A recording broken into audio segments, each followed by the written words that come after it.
It was Jacksonville's trial of the century in 1975, and those of us who lived here have never forgotten it.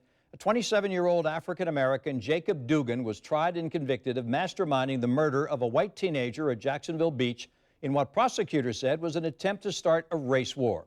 Now, after years of appeals, the state Supreme Court has ordered a new trial for Dougan, who has been on death row at Raiford for 41 years. Channel 4's Heather Lee has been digging into this case and also into this trying time in city history. She spoke with a former state attorney who was around at that time of Dougan's conviction. Heather?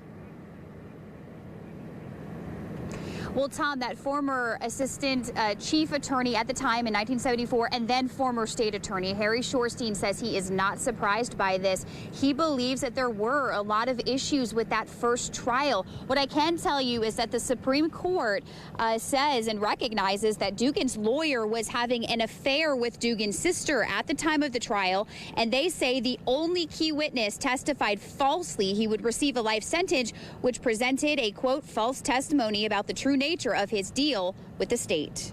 Watch Newsnight every night. Let me take you back to a time when Bill Grove was anchoring the evening news at Channel 4. Martin Luther King Jr. was no longer alive. This was 6 years after riots were breaking out in retaliation of his assassination. June 16th, 1974 is the date.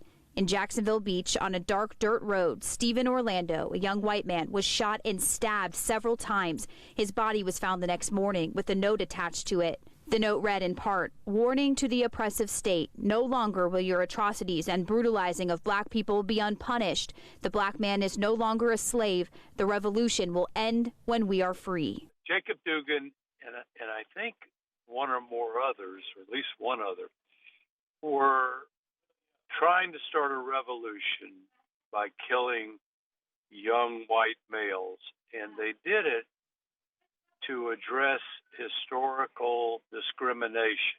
Jacob Dougan was 27 years old at the time and African American. He and 3 other men were arrested in Orlando's death. The state's key witness, William Hearn, testified in court. He and the 4 other men rode around in his car that night seeking to find and kill a white person at random. Evidence in trial was strong enough to convict Dougan. He was sentenced to death. Henry Shorstein became the state attorney years later and inherited the case as it made its way through several appeals. He says Dougan's defense never once asked for him to be released, but did want to see life versus death. What I did to try to thoroughly vet the case was I met with the victim's father, who was a former Jacksonville Sheriff's Office officer.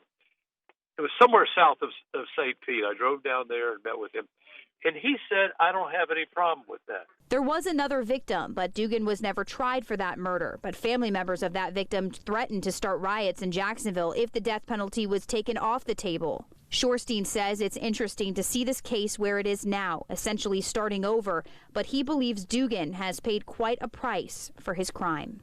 If you were convicted in 75 for a crime in 74, and our government hasn't executed you in 40 years, there's an argument that that in and of itself is cruel and unusual punishment.